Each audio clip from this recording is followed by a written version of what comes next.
Good morning and welcome to the Courage Coalition. I am on today in week 2 of the BEAM process, really walking you through what it looks like when I'm coaching clients. Why am I doing this? I want you to understand that there is a different way, that financial coaching actually isn't black and white, and it can look different and it should look different. And so last week we talked about beliefs and values and how important they are in life, but also in our financial journey. And we're going to come back to beliefs and values every episode from here until the end in mindset, because the reason I start with it is that it affects everything you do in your life, but also in your finances. Our beliefs and our values they're the guiding posts, right? They're that magnet that we come back to and we have in our subconscious, but also in our conscious mind. They're a part of our amygdala. Our brain actually knows them as truths, whether they are true or not. Our brain knows them as truths. So if you didn't take last week and really get clear on your values and journal about some of those immediate thoughts you believe about money, those are beliefs, then I'm going to ask you to pause and do that now. Because if you don't have clarity on them, it's going to be really hard to take anything from these sessions. We have to be able to go back to what is our truth, what is our knowing, what is our North Star, those values, those core values. And so I'm going to go back to the episode 1 and do those tools, do those exercises, and have clarity before you step into the second one. This week is the E, it's evidence. We talk about evidence as in finances in multiple ways: audits, P&Ls, profit and loss, our balance sheets, our budgets. We can go on and on, right? That's our evidence of what we're supposed to pay, what we're earning, what we're lacking in. But I want to bring in a different kind of evidence that you've already done this. Because remember, today is the person you dreamed of 10 years ago. Today is a version of you that you may have never dreamed of. So I want you to go back and ask yourself, what have I already done when it comes to my finances? What have I been able to get through? Maybe it was college and paying your own tuition and all your own expenses and living off of $20 a week in groceries, top ramen central, right? Maybe it was, having your first child and being able to stay home for 3 months and be with your baby during that maternity leave. Maybe it was choosing to stay at home and give up your career altogether. Maybe it was saving for your first big vacation, big family vacation, or single vacation, right? And actually investing in yourself and going on that retreat or investing in that coaching program. We have evidence of what we've already done. And it's so important to be able to see that and look at her or him and see what they've already done. The evidence of asking for the raise, the evidence of the first time you put money into your retirement account or a savings account. That is who you are. You have built from something. And so even though you're in this chapter where maybe it doesn't feel really good or you're feeling very, very limited, you need to remember what you've already done. And then there's the evidence of, where are you? What are you doing? What's happening that's making you feel so unaligned or so unsure or just questioning things? Where is that evidence? And this is time to take the hard numbers. What do you earn? What do you have to spend each month to survive? So this is all of your bills.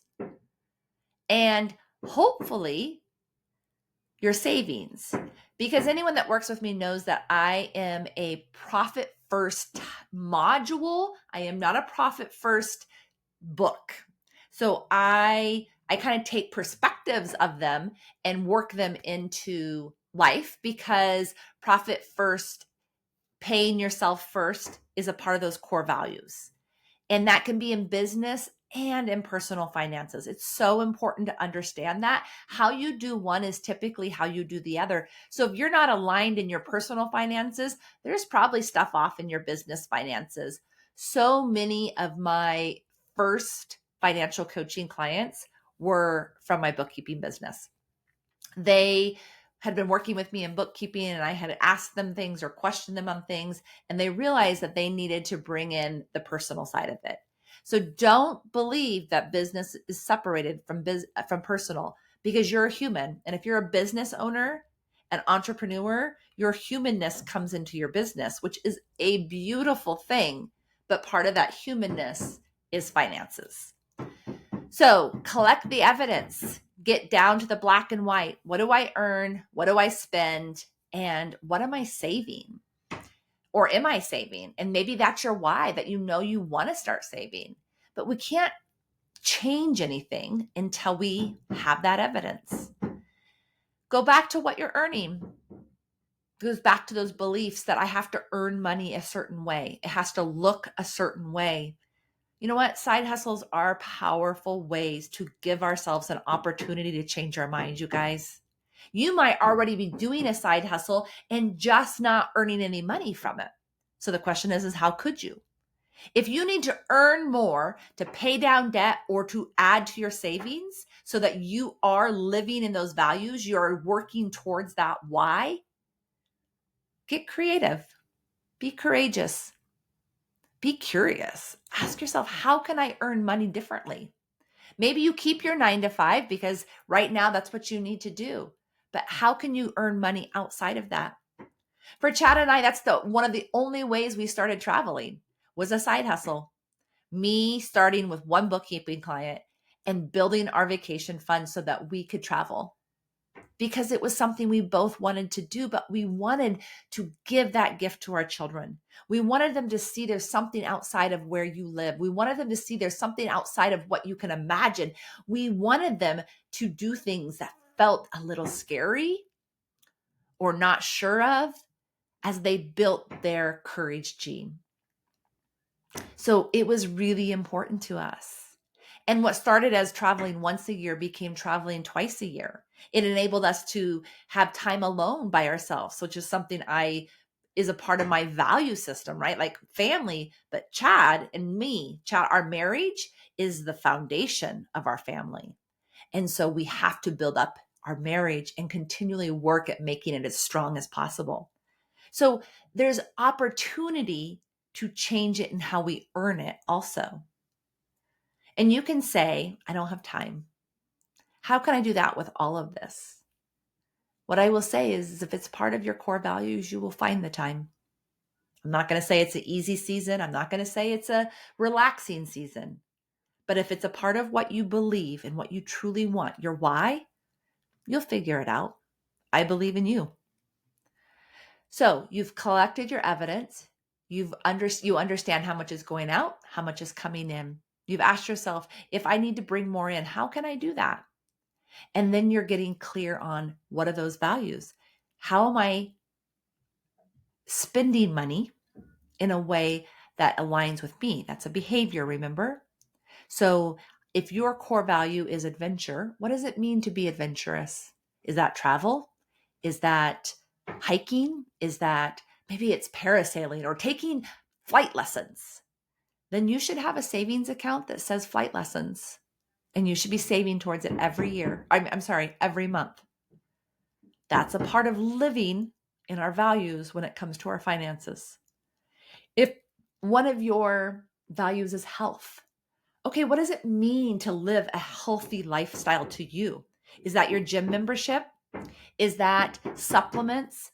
Is that maybe alternative medicine that your insurance doesn't cover? Then you should have a savings account that says health. And naming them is really important because you're giving them meaning. You're giving them why. And when we put money towards something that means something to us, the behavior changes. It's easier to do. It's easier to not use it to spend it on frivolous things. When you are looking at how you're spending money, which is black and white, It's in your credit card statements. It's in your bank statements.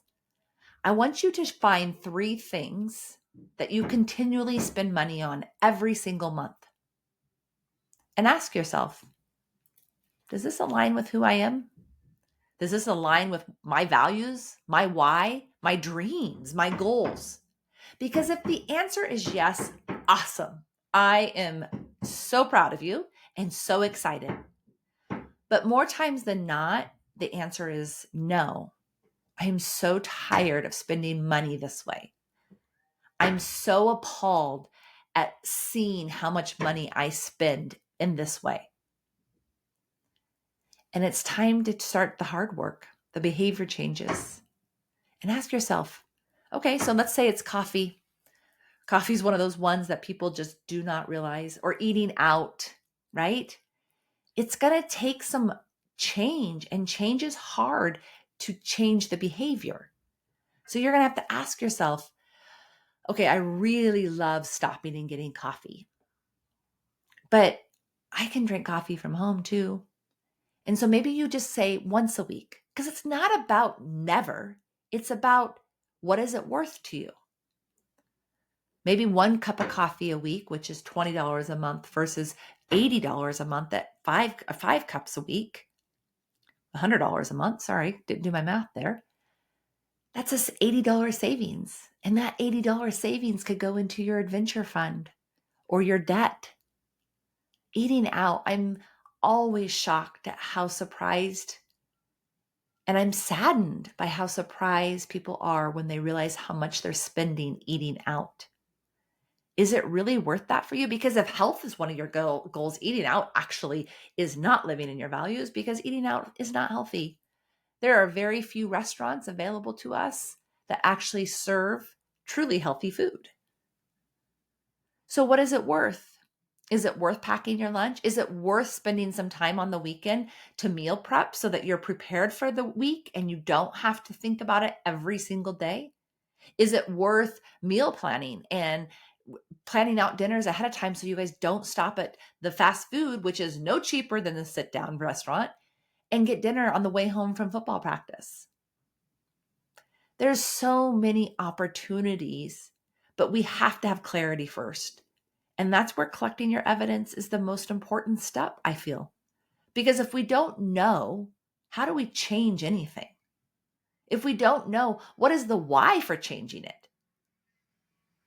So I hope I pray that part of this gave you something to think about, some aha moments. And as you're collecting your evidence, if you find something that really places a lot of emotion, shame on you, let's write about it, journal about it, ask yourself those questions. Why is this? Is this an old belief that spending money or having debt is bad? I hope this helped, and I hope you have a wonderful day, and I will see you next week.